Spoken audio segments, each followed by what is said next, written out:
tous, vous êtes dans Retour Gagnant, votre rendez-vous tennis sur la chaîne YouTube d'Eurosport. Et vous avez bien raison parce que c'est l'endroit où il faut être. Nous allons parler photographie aujourd'hui, photographie de tennis bien sûr, et toutes les histoires qui se cachent derrière les clichés que vous pouvez admirer dans la presse, dans les magazines, sur les sites spécialisés. Et nous allons en parler avec une passionnée qui en a fait son métier, c'est Corinne Dubreuil. Bonjour Corinne. Bonjour Anne. On est très heureux de t'accueillir dans Également, Retour Gagnant. je suis ravie. Et comme Corinne, à côté de toi, il y a quelqu'un qui a écumé les tournois de tennis du monde entier. Non pas avec un appareil photo, mais derrière un micro, bien sûr, c'est Bertrand Millard. Salut Bertrand. Salut Anne, salut Corinne. Salut Bertrand. Vous vous connaissez, je crois, tous les deux. Vaguement. On se connaît un petit peu. On se connaît un petit peu de la même génération. Et est-ce que je peux raconter notre rencontre? Tu as carte blanche, vas-y. Ah, il y a une anecdote. On se connaissait Attention, déjà de c'est vue, le quoi. jingle Mais bon, anecdote. en 2005, Open d'Australie, donc on est sur place avec Eurosport. C'était hier. Et je voulais assister à la finale Safin-Hewitt, mais on ne peut pas avoir de place en tribune de presse parce qu'il faut être sur liste d'attente, etc. Quand on est en télé, on ne peut pas être en tribune de presse. Donc, j'ai essayé de trouver un petit stratagème pour aller chez les photographes. Et je trouve un stratagème pour aller chez les photographes. Bon, je ne raconterai pas comment. Je me retrouve chez les photographes avec mon cadreur, sauf que le cadreur, au bout d'un moment, il doit partir. Et normalement, je devais partir avec lui. Sauf que là, je décide de rester. Donc, je reste sur le cours. J'assiste à la finale chez les photographes. Je ne connais pas de photographe particulièrement. Puis à un moment donné, j'entends à ma gauche, en français, parce que c'est quand même en Australie, j'entends « Ah, j'en peux plus, j'ai envie de faire pipi ». Et spontanément, je réponds « Moi aussi ». Et là, on se regarde. C'est le début d'une grande histoire. C'était entre Corinne, nous. on s'est marré. On s'est mordu Et on a parce que- attendu longtemps avant parce qu'elle, d'aller. elle pensait le dire dans un parterre Oui. d'anglo-saxons, donc ça, t'as pas Incognito. compris. Voilà, incognito. Et Manque de bol. Manque de bol, j'étais là à côté. Donc voilà, c'est sur cette finale Safin-Hewitt qu'on s'est connus. Exactement. Et après, on est devenus proches, enfin amis en Potes. tout cas. Et, Ouais, tout à fait. Voilà. Et vous avez tenu combien de temps avant les toilettes? Jusqu'à la fin du match, remise des prix, on a dû attendre. Ah, il fallait attendre. Ouais. Mais c'était 3-7. Hein. Oui, ça Pas trop 3 ou triste. 4 3 Ah, 4-4. 4, moi je 4-4, dirais. ouais. Mais bon. Et il y en a beaucoup des histoires comme ça derrière les clichés que tu prends, Corinne. On t'a invité à l'occasion aussi de la sortie de ton livre consacré à Roger Federer. Il est magnifique. C'est vraiment un bel objet. Hein. C'est un objet d'art, la photographie. Le champion Roger Federer, ça sort cette semaine, jeudi 7 novembre. Il y a eu Nadal aussi, Ouais. le livre que tu as. Le premier, Ça, c'était l'année dernière. exactement. Et si on continue la suite logique, il y aura un Djokovic. Logiquement, il y aura Djokovic. Oui. Non, c'est prévu pour l'année prochaine à la même époque. On va faire un petit trio, Big Three, avec. Oui, oui. Ouais, voilà. Tu as des infos sur sa retraite Aucune, pardon. mais bon, après, tu peux ressentir des choses. Je pense qu'on se rapproche de la fin aussi. Ouais, un petit peu, ouais. De voir ses camarades quitter le circuit, ça doit lui faire quelque chose. Et puis, on voit bien qu'il est quand même un peu moins investi. C'est vrai. Et oui, on ne l'a pas vu à Bercy la semaine dernière. On va en reparler puisque Corinne, tu as couvert aussi Tout à fait, ce ouais. Rolex Paris Master pour la dernière à Bercy. On va Ouais. parler de ton métier de photographe. Mais déjà, comment tu es venue à en faire ton métier? Bah, comme pas mal de gens, moi, je suis passionnée de tennis et je jouais au tennis petite.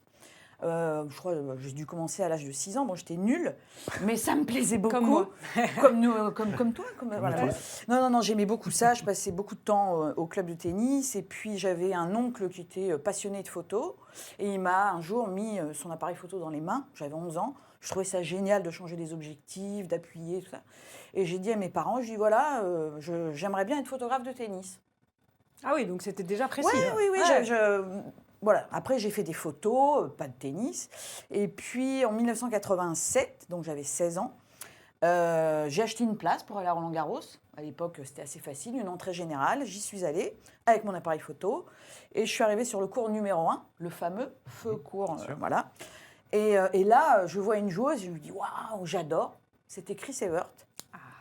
Donc, je commence à faire des photos, etc. Puis, je me dis, j'aimerais bien avoir un autographe. Donc, je cherche à savoir dans quel hôtel elle est à Paris. Je finis par y aller. J'ai l'autographe. Je ne sais pas comment. On parle, etc. Je bois un verre avec elle à la fin du tournoi. Non, mais bref, voilà, je prends un verre avec elle. Elle me donne ses chaussures de sa demi-finale, parce qu'elle perd en 87. Elle perd en demi contre Elle perd contre Navratilova. Donc, elle me donne ses chaussures et elle me donne son numéro de téléphone chez elle. Ah Et ouais. me dit, si tu veux aller sur un tournoi, tu m'appelles, je te donnerai des places. Donc l'histoire commence comme ça. Génial. Voilà. Et ça a été le cas, je suis allée à Le Wimbledon. pied à l'étrier par Chris Evert. Ouais, C'est ouais. quand Et même- Le aujourd'hui- truc totalement impossible aujourd'hui, quoi. Je pense que ça d'approcher me semble aussi près difficile. des Ouais, joueurs, ouais, des joueuses. ouais. C'est fou. Donc voilà, ça a commencé comme ça. Et aujourd'hui, quand on se croise, c'est toujours très sympathique. Et voilà. Génial. Et aujourd'hui, Chris Evert, elle est consultante chez nous pour Sport International. Tous les ans, à Roland-Garros, on la retrouve au micro avec John McEnroe, avec Alex Correggia. Et du coup, tu t'es formée sur le tas toute seule Ouais, pendant 3 ans, je suis allée un petit peu à droite à gauche. J'ai loupé l'école, pas mal. Je remercie mes parents de m'avoir fait confiance. J'ai jamais eu mon bac parce qu'à l'époque où je l'ai passé en candidat libre, j'étais à Wimbledon et il y a eu la grève d'Air France, donc je suis jamais revenue. Ah bah ça c'est une voilà, bonne raison donc pour ça pas y on aller. est en 90, on est en juillet 90 et en septembre 90, je suis rentrée à Tennis Magazine. C'était mon rêve. Ah bah, le Graal un peu. Voilà, exactement, où j'y suis restée. Même pour nous les journalistes. Hein, voilà. Donc c'était vraiment mon rêve qui se réalisait. J'étais jeune, j'y suis restée 13 ans, c'était formidable. Et puis à la fin, j'avais envie de changement, d'autre chose. Et je suis devenue freelance, fin 2003. Voilà. Indépendante, donc exactement. Tu travailles pour différents oui, supports. pour différents. Oui, ça peut être la Fédération française de tennis, la Fédération internationale, l'ATP, des marques. Ou des journaux. Justement, quand on s'est rencontrés, moi, quand j'ai vu son accréditation, parce qu'on a regardé l'accréditation l'un de l'autre, évidemment, c'était marqué Corinne Dubreville, d'ailleurs, n'oublions pas que Dubreville a été son surnom pendant longtemps. Parce toujours aujourd'hui, avec Frédéric Verdier. Moi, je savais très bien qui était Corinne, quand même. Et je dis, mais c'est... je pense que je te connaissais de toute façon déjà de vue, mais c'est le moment où je t'ai vu, tu dis, c'est elle qui a parlé. Mais Corinne, elle est très connue. C'est-à-dire que c'est la photographe de tennis. Dans le monde, si vous regardez des images de finale de Grand Chelem ou autre, on la voit souvent quand même au bord du court ou après, lors des cérémonies. Mais pour moi, c'est vraiment ce qu'on appelle une figure du circuit. C'est que c'est quelqu'un qui est parmi les photographes, je pense, les plus connus au monde en tennis. Et connu par les joueurs, parce que évidemment, à force de les côtoyer, en plus, toi, tu ne les prends pas forcément en photo que sur le court, derrière les barrières. Tu as un lien avec selon certains. les personnes pour qui je travaille, et notamment l'ATP, je suis amenée à aller un peu dans les coulisses, à faire des choses qui ne sont pas sur le terrain. Et à force, comme dit Bertrand, à force de nous voir, de me voir, je pense qu'il y a une certaine confiance aussi qui s'installe. Et du coup, ça permet de faire certaines photos plus facilement que si quelqu'un arrive que les joueurs ne connaissent pas. Donc voilà, ça ouvre certaines portes et c'est plutôt cool et agréable. Alors moi, j'ai une petite question justement par rapport à cette histoire de Grand Chelem. Vous êtes très nombreux. Oui. On voit notamment au moment des cérémonies, il y a une nuée de photographes. Oui.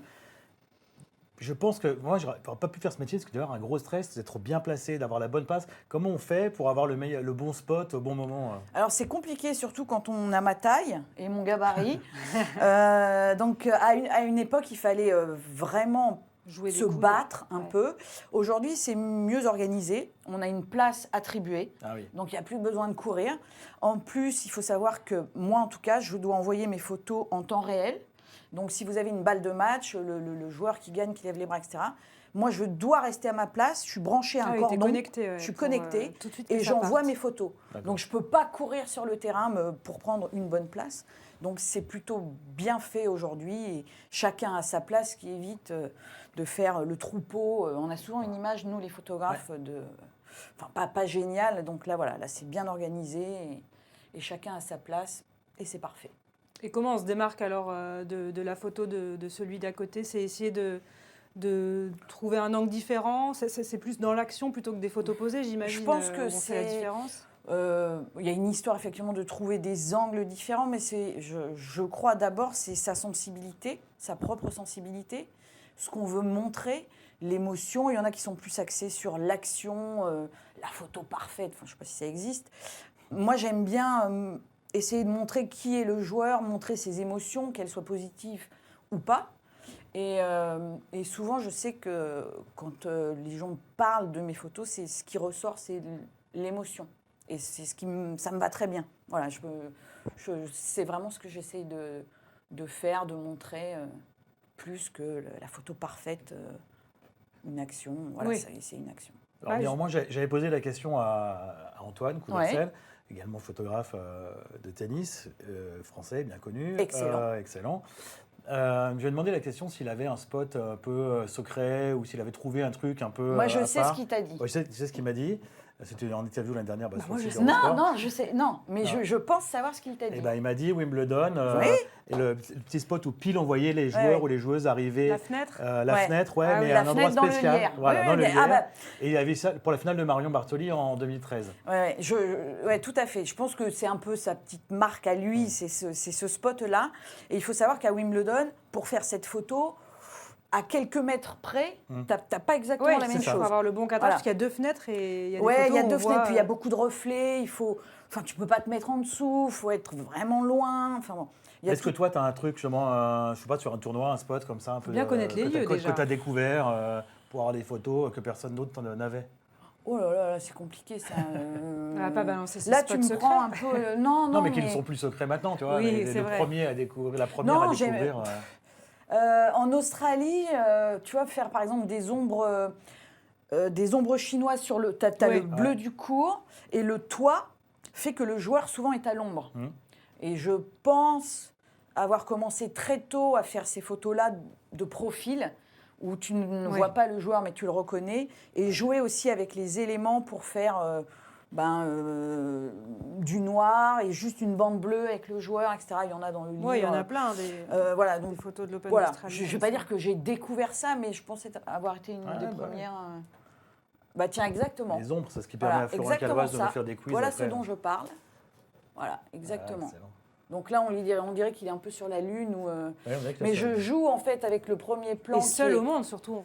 Et est-ce que tu as déjà eu des retours de joueurs sur certaines photos qui t'ont dit « Ah, celle-là… » Une photo en particulier, ça me revient pas comme ça, mais... Sur ton travail en général. Après, ils sont plutôt sympas. Bon, moi, je les mets plus en valeur que... Tu vois, je ne vais pas les dégrader. Donc, ils sont plutôt contents de récupérer les photos. J'ai longtemps travaillé avec des joueurs, que ce soit Amélie Mauresmo, Stan, etc. Ils étaient demandeurs de photos pour leur réseau. Donc, je le faisais. Et aujourd'hui, via l'ATP, les joueurs récupèrent aussi les photos. Donc, on a parlé d'émotion tout à l'heure sur les photos. Justement, toi, tu dois un peu te préserver des émotions extérieures quand tu es sur un tournoi. Comment tu vis des victoires, des exploits? Là, on a vu à Bercy les Français, le public qui... Toi, il faut que tu restes concentré pour ne pas louper le bon moment. Oui, mais quand même, tu vis pas le match. quoi. Quoi. Tu ressens le public, le joueur. C'est difficile quand tu as Hugo Humbert qui s'invective à chaque point, etc., de ne pas ressentir tout ça. Après, tu es plus ou moins touché par les joueurs. Forcément, tu as tes petits chouchous, voilà. Mais non, tu vis les choses... moi, en tout cas, je les vis depuis plus de 30 ans au bord des cours. Oui, j'ai eu la chance, effectivement, de voir les Federer, Nadal, Djokovic. C'est pas la pire époque. Non, c'est pas la pire. Voilà, aujourd'hui, c'est vrai qu'il y a Alcaraz, ce qui me fait bien vibrer. Après, c'est plus compliqué. L'émotion, elle est différente. Ouais, là, il y a une page qui est en train de se tourner dans le tennis. Et ça, toi, tu le ressens aussi Ah oui, moi, je le ressens depuis 2-3 ans. Oui, cette nouvelle génération qui arrive... moi, je ressens moins de choses. J'aime toujours mon métier, j'aime toujours faire des photos. C'est toujours passionnant de découvrir un joueur. Mais en dehors de Carlos Alcaraz, c'est pas évident pour nous, photographes, je parle vraiment en termes de photos, de montrer des choses un peu fortes, quoi. Surtout, comme je viens de dire, quand tu as vécu... l'âge d'or. Exactement. Donc voilà, on verra comment les choses vont évoluer. Est-ce que en ce moment, par exemple, tu as un Rublev qui souvent s'auto-mutile sur le court, Medvedev qui se prend la tête avec les arbitres, choses comme ça. Est-ce que ça, c'est quelque chose qu'on peut sentir quand on est photographe dans un match? On se dit, tiens, si tu es sur le match de Rublev, tu dis, oula, il est en train de se frustrer. Oui, tu le sens arriver parce que tu les connais, tu sais comment ils sont sur le court. Tu veux dire Medvedev, Rublev ou d'autres qui cassent des raquettes, tu le sens arriver. Voilà. Donc tu es vraiment sur le qui-vive. Après, tu as la photo où tu ne l'as pas. Ouais. Et puis ce que tu peux voir à l'œil nu ne va pas forcément bien être retranscrit par la photo. Et inversement, une photo va peut-être te montrer quelque chose que tu n'auras pas vu parce que ça va figer un instant. Donc voilà, Rublev qui se tape la raquette en photo, c'est pas forcément... Ouais, c'est pas... Non, parce qu'on non, ne voit pas Le forcément gros la plan violence sur le du truc. sang et du genou donc, éventuellement. Et cette nouvelle génération, c'est qu'ils ont moins de choses à montrer, les émotions ne s'expriment pas pareil, ils sont plus fermés. Je sais pas, par exemple, c'est tennistiquement que c'est pas encore les rivalités qu'on a pu avoir. Tu as quand même une rivalité qui s'installe entre Sinner et Alcaraz, par exemple. Mais autant Alcaraz est hyper photogénique, autant Sinner, qui est un garçon adorable, les matchs sont longs. Pardon, hein, mais... les derniers temps, ça a été pas trop long, parce qu'il battait tout le monde facilement. Ouais, mais il se passe pas grand-chose. D'accord. Tu vois, quand il gagne, il va lever. Oui, c'est vrai que c'était un contexte particulier, émotion, peut-être aussi pour lui, mais ouais. Il y a une page qui s'est tournée à Bercy, puisque c'était la dernière édition dans cette arena où le tournoi se tenait depuis 1986, donc c'est presque 40 ans d'histoire. Ça a dû te faire quelque chose, parce que là, Ouais, moi j'aime beaucoup cet endroit, je trouve qu'il y a de bonnes vibrations dans la salle. C'est une très belle salle qui a quand même su évoluer au fil du temps. Pour nous, photographes, c'est un endroit incroyable pour faire des photos. Le show de Bercy, c'est le meilleur du monde. Le fameux tunnel, le jeu de lumière, la musique, etc. Enfin, moi, je trouve ça... pourtant, l'indoor, c'est pas, c'est pas génial en général, mais moi, j'adore ce moment de l'année à Bercy. Et petite anecdote, ma première photo, qui est parue dans un journal, Tennis Magazine, date de Bercy, 1987. Ouais. Anne, tu deuxième édition. Je n'étais pas née, non. Aïe. Donc voilà. Donc 1987. Quoi, ça se voit pas plus jeune. Moi j'étais né, mais j'étais spectateur en 87. Hein. Et tu étais très jeune quand même en 87. 16 ans. 16 ans, ah oui. Donc je suis allée à Bercy avec mon petit appareil photo et j'avais fait une photo de Henri Lecomte avec Wojtek Fibak, qui était son nouvel entraîneur. Et j'étais allée proposer mes photos à Tennis Magazine et c'est la première photo qui a été publiée dans la rubrique Bruit de couloir. Voilà, anecdote Bercy. D'accord. Ouais.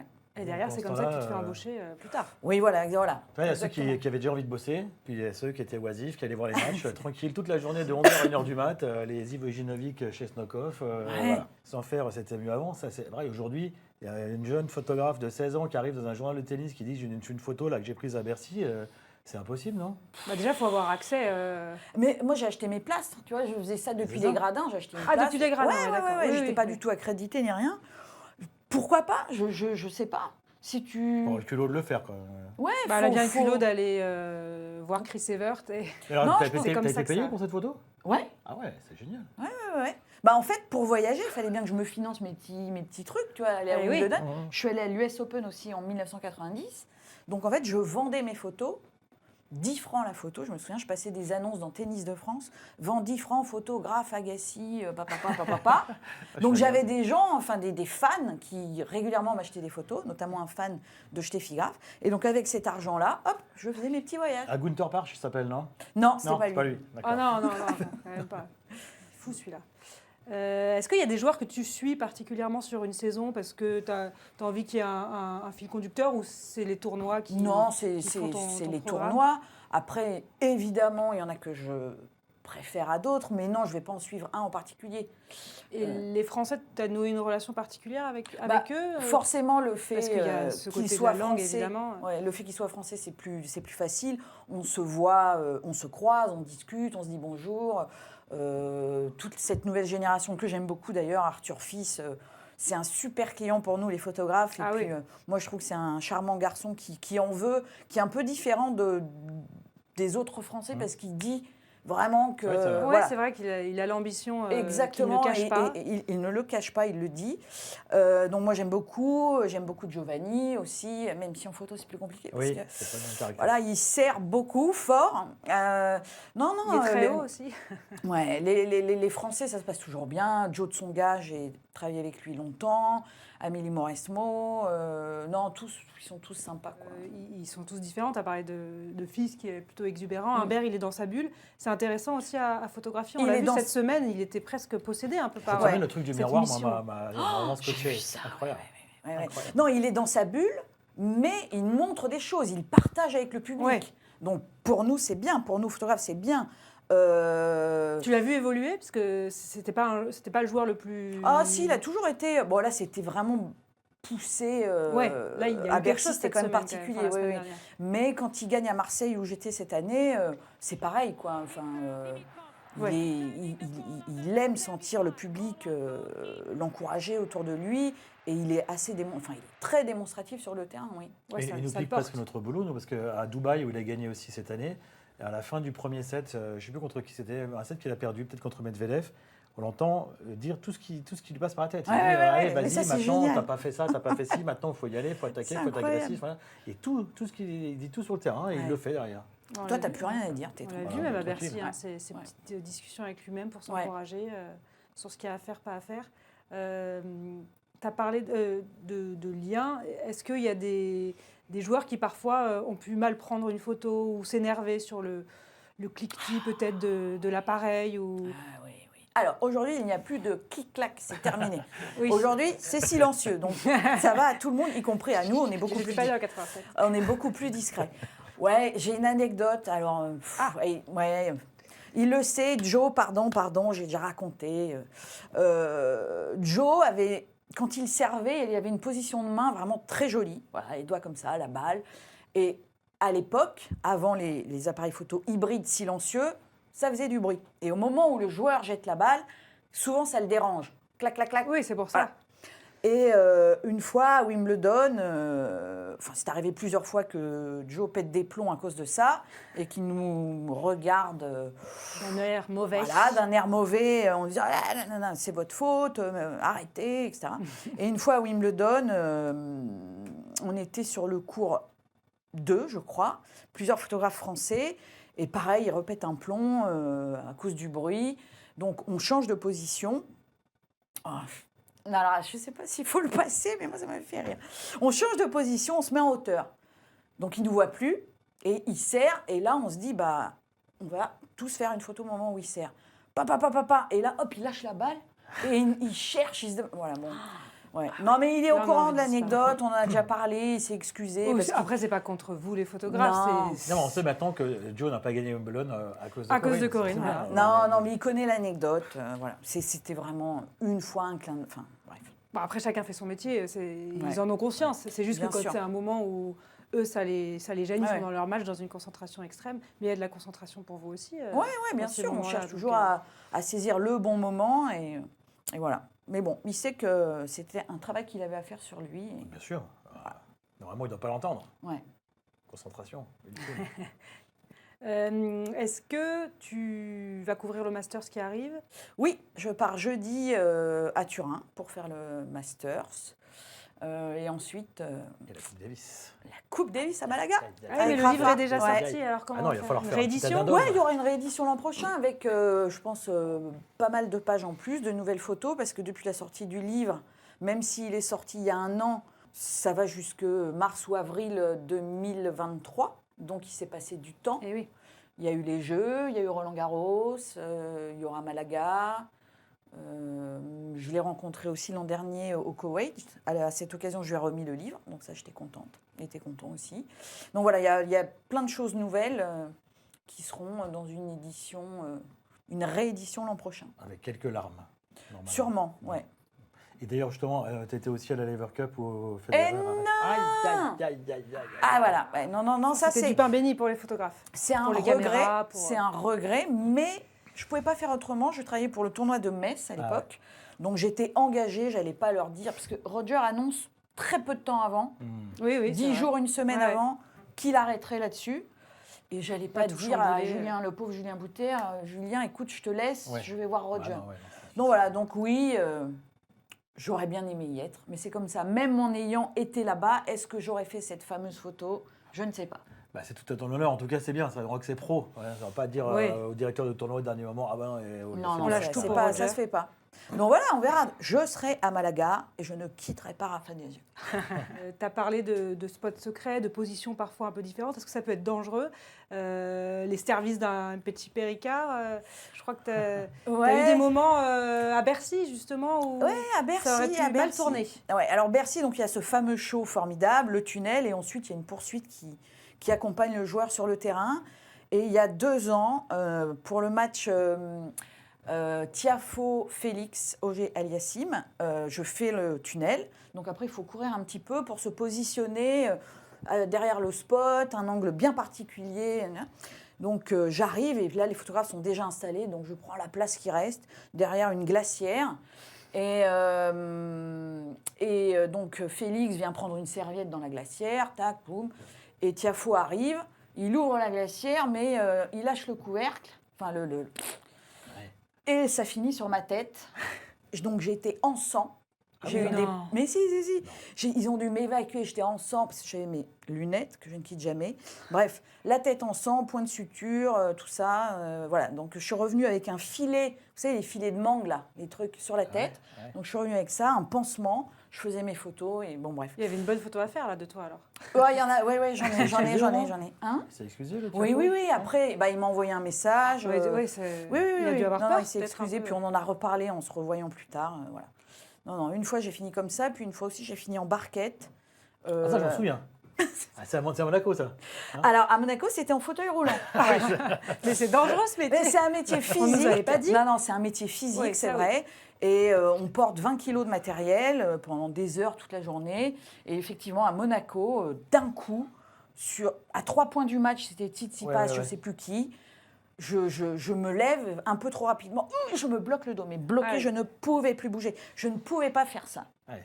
Donc quelqu'un me met... Enfin bon, j'arrive à faire la fin du match, on m'aide, et c'est le kiné de Stéphanos. Il me porte dans ses bras pour m'amener... Je sais qu'il est français, mais... Pour m'emmener sur le banc pour faire la remise des prix. Je ne pouvais plus marcher. Donc je suis sortie en fauteuil roulant. Oui, ça je m'en souviens très bien. Ah la vache, c'est quand même... Voilà. Et là je me suis dit... Je suis même âge que Corinne. Attention quand on se baisse. Ce n'est pas de la photographie, mais c'est une autre forme d'art. Les plus jolis points du Rolex Paris Masters pour la dernière à Bercy. Regardez.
Pour finir, Corinne, on t'a demandé avant l'émission de réfléchir aux 3 photos que tu préfères parce que tu en as pris des milliers dans ta vie, évidemment. Il y en a beaucoup dans ces livres. Si tu devais en retenir que 3, là, ce seraient lesquels? J'ai un peu fait en fonction justement des livres qui sont là et puis de celui qui sortira l'an prochain. Donc j'ai essayé de penser à une de Rafa, une de Roger, une de Novak. Rafa, pour moi, c'est évident. C'est une photo qui date de 2012. Une photo de ses mains, en fait, sur le trophée de Roland Garros. Roland Garros, alors, avec les pansements, avec... La voici. Voilà, donc je trouve qu'elle est forte, elle raconte toute l'histoire. Elle dit beaucoup de Ouais. ce guerrier. Exactement. surtout. Voilà, donc pour moi, c'est une photo entre guillemets un peu iconique. Et je l'aime beaucoup. C'est une de mes préférées de Rafa. Voilà. Et pour ce qui est de Roger, c'est en Australie. C'est la dernière fois où il gagne. Bertrand, c'était quand 2018. 2018, Voilà, l'Open 2018. d'Australie, son 20e grand Donc chelem. traditionnellement, en Australie, le lendemain de la victoire du joueur, il y a un shooting qui est organisé pour les photographes. Tout le monde peut y aller. Donc là, c'était dans le parc du... aide-moi.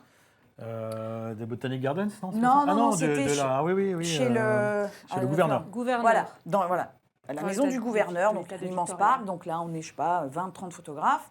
Et moi, j'avais un rendez-vous après, en tête-à-tête avec Roger, pour le journal suisse L'Illustré, qui m'avait fait une commande spéciale pour la couverture, etc. Et donc, je rentre dans la maison du gouverneur. On me dit, bah voilà, la photo va se faire là, tu as 5 minutes, donc il faut un peu réfléchir, qu'est-ce que tu fais, comment, etc. Et Roger arrive avec son trophée, on se dit bonjour, il pose son trophée par terre, il me dit, voilà, excuse-moi, j'ai un coup de fil à passer, et on fait les photos après. Je dis, oui, oui, pas de problème. Et il va s'asseoir sur ce fameux canapé, et là, je m'allonge sur la moquette, et je vois ça, et pour moi, c'est... Lui, il reste stoïque, hein, de Ouais, voir il est Corinne juste- allongée derrière son trophée. il est tranquille au téléphone. Voilà, petite. donc la scène dure 2-3 minutes, et puis après, on a Quelqu'un fait... qui te félicite, peut-être Je sais pas. Je sais pas, Je non. sais pas. Je vais pas demander, je suis pas curieuse à ce point. Non, non, mais t'aurais pu Toi, entendre, t'aurais demandé. pu entendre, ouais. Non, non, non, non, non. C'est très délivré. Voilà, et donc j'ai vu cette photo et je la trouve assez symbolique. Voilà, je l'aime bien.